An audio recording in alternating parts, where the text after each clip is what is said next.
Welcome to Land Academy. I'm Jack Butala. I'm Jill DeWit. We show you how to buy real estate for half of what it's worth. And sell it on the internet really fast. We are Jack and Jill, and this is the Jack and Jill Show too. With over 15,000 completed transactions, we're the experts at acquiring property. Of all kinds, not just land. For half price and flipping them for way more. All right, let's get this show started. Jack Butala with Jill DeWit. Hi. Welcome to our show this early morning. In this episode, Jill and I talk about Captain Obvious and his first mate. We have some good stories from a show that we went to, a live show that we went, real estate show that we went to last night. You know what? It's early for us, but it's not early for everybody listening. They don't know how early we're recording today. Before we get into this Captain Obvious business, it's early. Let's take a question posted by one of our members on the landinvestors.com online community. It's free. Okay. Jonathan asked, do real estate transactions in South Carolina need to be supervised by an attorney? Well, Jonathan, thank you for asking this question. I actually did a little bit of research to very thoroughly and hopefully conclusively put this topic to rest for everyone. It comes up probably once every other week. Certainly comes up on a ton of the Thursday webinars that Jill and I do every week, which you're welcome to join, by the way. If you go to landinvestors.com, it shows you how.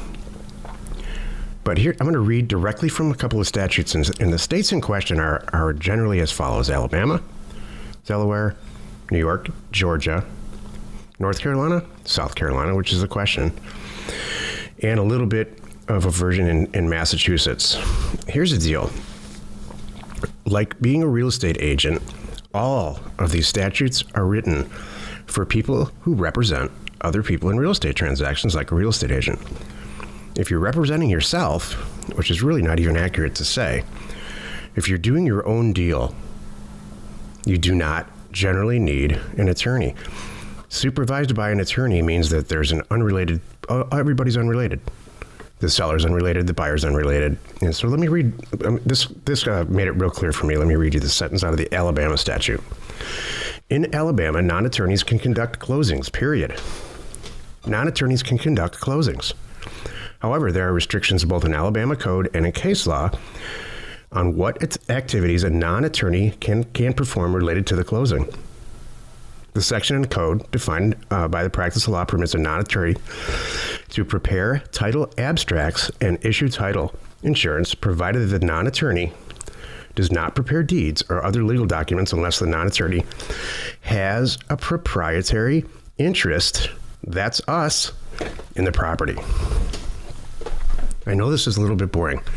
It's really boring for Jill. You should see it right now. Oh, my goodness. Eyes glossed over. If you're doing your own deals, everybody. Counting ceiling tiles. If you're doing your own deals, you're going to be okay. Mm-hmm. Once in a while, we get reports of rogue recorders, county recorders, saying you can't submit your own deal, and that's just not true. Right. Can you do it in South Carolina supervised by need to be supervised by an attorney, Jonathan? Conclusively, I believe that if you walk in the county and deed a property to your brother-in-law, you're going to be okay. Mm-hmm. Well, you know what? One of the things that you are famous for reminding us, Jack, this is Captain Obvious, by the way. It is Captain Obvious. Is so much of the times that issues will arise is if there's a complaint or a problem. So if we all take a step back, this is big picture Jill. Woohoo! Yeah, this is first meet Jill. Big picture Jill. So if we take a step back and you're doing everything right, everybody's on the same page, you're being really clear and concise about, I'm going to prepare the deed, let everybody know how it's going to play out.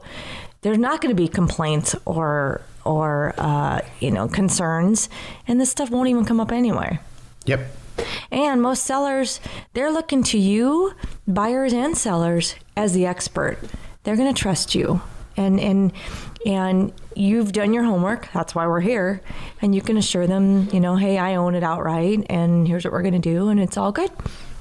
There's a concept in accounting called a reasonable test, where you just kind of step up, you get up from your desk and you take a couple steps back, look at what you're doing and make sure it seems reasonable. Is it reasonable that, if you look at a financial statement, is it reasonable that travel and entertainment is the largest expense item? No, it's not reasonable. Maybe payroll should be. So without going off... I don't know about that one. It's all right. I thought of a whole nother example, but I'll share that in a minute. Is it reasonable that a state would allow you to to lop off 40 acres on your farm on the back end that you're not using and deed it to your brother-in-law so that your brother-in-law and your sister can build a little house back there? That's what these laws are all centered around. Farmland. So yeah, that's very reasonable. You don't need to get all kinds of people involved for that. Is it reasonable to request and require an attorney to close a deal for a skyscraper in New Jersey? Yep, it is reasonable for that. So this is Captain Obvious material. By the way, Jonathan and everybody else, these statutes are on the internet for all 50 states. Good point. Thank you, Captain Obvious. Isn't it reasonable that we're here in the morning and it's really early and with my view, I'm stuck in a studio right now? I'm not sure that's reasonable. Oh, you poor thing, looking at the ocean. I know. You gonna be okay? I think so. If you have a question or you want to be on the show, reach out to either one of us on landinvestors.com, especially if you want to tease Jill. Yeah. Today's topic, Captain Obvious and his first mate, Jill. This is the meat of the show. So I had a call, a deal review consulting call recently, and one of our members is sending us, I haven't received it yet, a t-shirt called Captain Obvious. So I said, somebody sent me an email, or I responded on the internet somewhere in the comments section about, thank you, Captain Obvious, because I was commenting on something. Well, I have to turn that into a show. Yeah, here we are.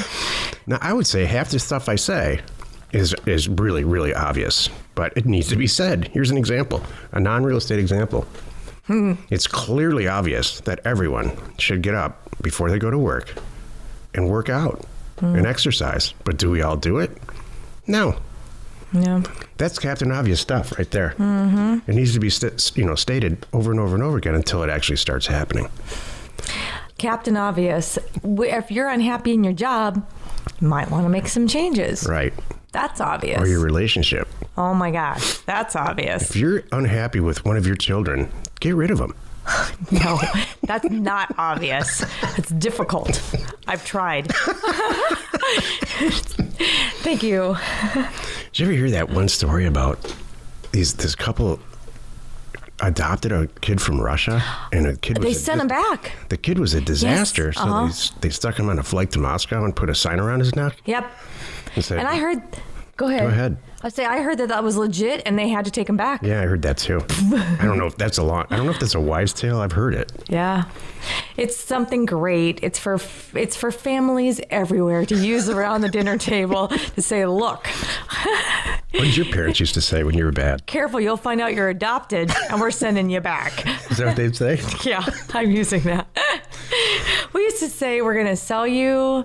My dad used to say, hey, why don't you go play on the freeway? My parents used to say, we're going to give you back to the Indians. Oh. I don't think you can even say that. Oh, my gosh, my mom is an Indian. I can't do that. No, not that much, but... We're going to get so much. I know we're 500 get emails big now. Trouble now. I'm sorry. That's all right. It's our show. We're allowed to do this. We're allowed to lose all the listeners. Never mind we our can. producers. Our producers in the next room going, oh no, here we go again. Yep. Yeah. You guys are allowed to destroy your own show. Yeah. Have at it. That's good. All right. You want to talk about last night? Because that was Sure. a whole lot of Captain Obvious. Absolutely, Joe. No, I meant you go ahead and talk about last night.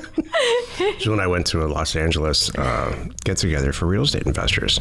So there were a lot of real estate investors there that had a ton of experience, and even more real estate investors in there who had a lot of questions. And so I put my Captain Obvious hat on and said, hey, you might want to send a lot of offers out, unsolicited offers, to people who own real estate or anything else for that matter. See which ones are really interested in selling it for below market value, because they're going to contact you. Mm-hmm. Some people are going to get mad, and that's kind of funny. That's what Joe Live is for, by the way, to answer your phone so you don't have to talk to the mad people. And some people are just going to sign it and send it back, even though it's half, it's all a numbers game. And all night, Jill and I, and in the car on the way back, all we did was watch light bulbs go off over people's heads, even very experienced institutional investors. Yep. Everybody in this business is looking for a new deal flow, a new way to review more transactions. More transactions, it's all a numbers game. More transactions you look at, the higher chance that you're going to get one that really works, or 10 that really works, or 100. Right. Did you ever see these car dealership commercials? They say, $99 down, $99 a month. We'll take any trade in. You forget about your credit. We don't need it. Well, all of that's a pile of malarkey. Right. What they're trying to do is up their numbers. If they get 100 people walking through the door, the chances are selling a car is higher than if they get 10 people walking through. Mm-hmm. So how do they do that? They fib. Right.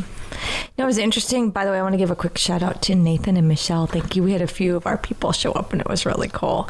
So I also wanted to but I wanted to point out last night was so interesting because I think, without insulting anyone, it's harder, I think, for people who've been doing this for 20 years to really get out of their own head and accept a new way of doing things. They see like, well, I've been knocking on doors and driving for dollars for 20 years. Well, yeah. And it's funny because you want to go, don't you think in 20 years it might be a better way? But they don't get that.